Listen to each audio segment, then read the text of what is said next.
Welcome to the NBA Coast to Coast podcast brought to you by TheLines.com. I'm your host, Nate Weitzer, flying solo one more time here to end the work week. Josh Lander out sick, but should be back Monday as we wrap up the NBA regular season. We got 10 games on the slate here tonight. Some good looks here for you. Two best bets after going 2-0 on the best bets last night. Split the player props. But we do have also the newsletter parlay out today on Friday. Moved it back to Friday, and we had gone 3-2 there, narrowly missing the last two after starting 3-0. Got a nice parlay from a game that we're not picking here, but we do have a look that would get you 1.5 times your money if it hits, and think it's pretty conservative. So go ahead and check that out in the newsletter. But what we got here is our two best bets. Like I said, 2-0 last night. I have actually, I believe, gotten the first best bet right.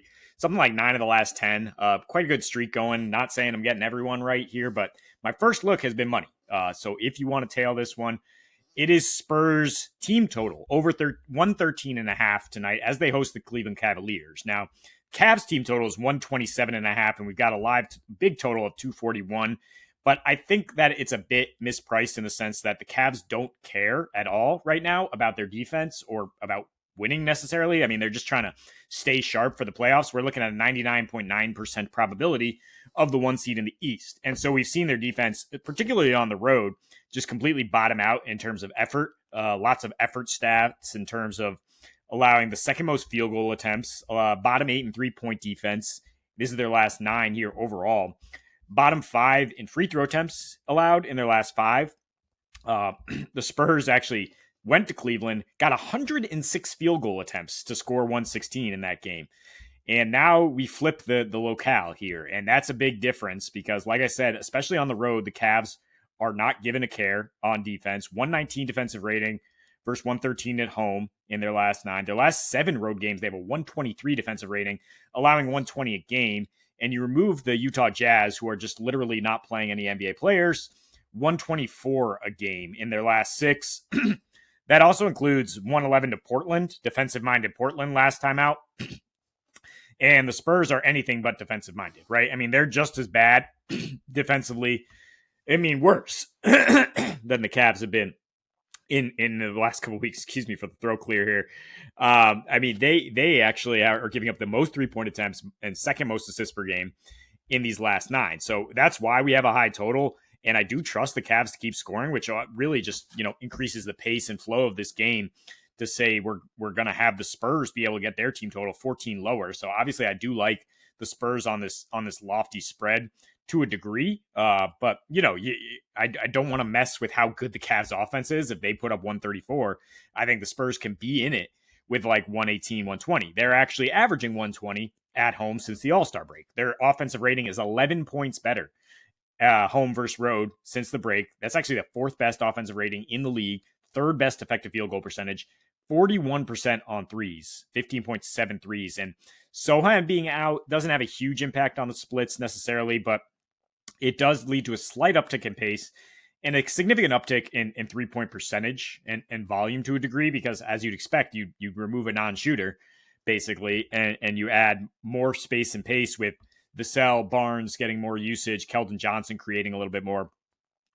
So the Spurs, they've been pretty efficient on offense, like Steph Castle here to attack these guards in Cleveland. But mostly, I just think that the Cavs are fine to have a nice freewheeling game on the road here. They don't have anything to play for. Maybe they go out there and get the win, but I don't think that their defense is going to be dialed up the way we've seen early in the season, basically since they clinched that 1 seed.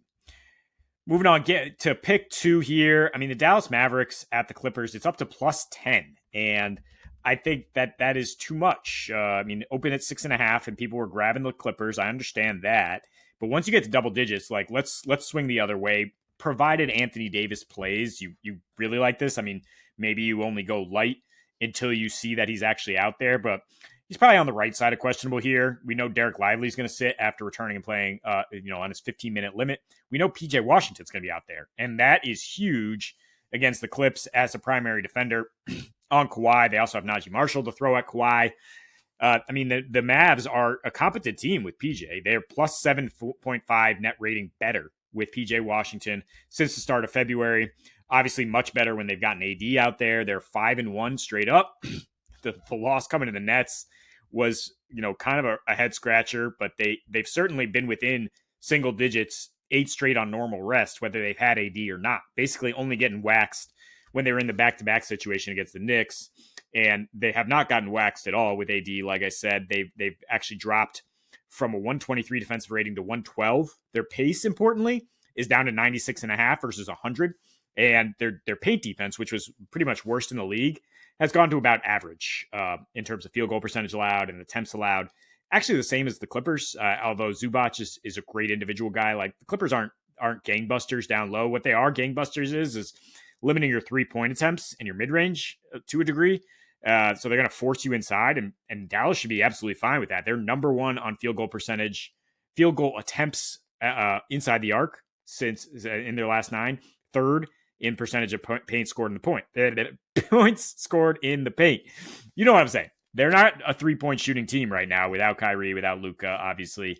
They are attacking, especially through Anthony Davis, who really, really cares right now whether, throughout the standings, he just cares about his reputation, about not being thrown out there as an injury-prone guy who is part the return on the worst trade in NBA history because he came back from Luka. And the Clips, they play extremely slow. So I just don't trust them to cover a 10-point spread against a hungry opponent that's been in every game recently. They're only a 94.8 pace at home since the All-Star break.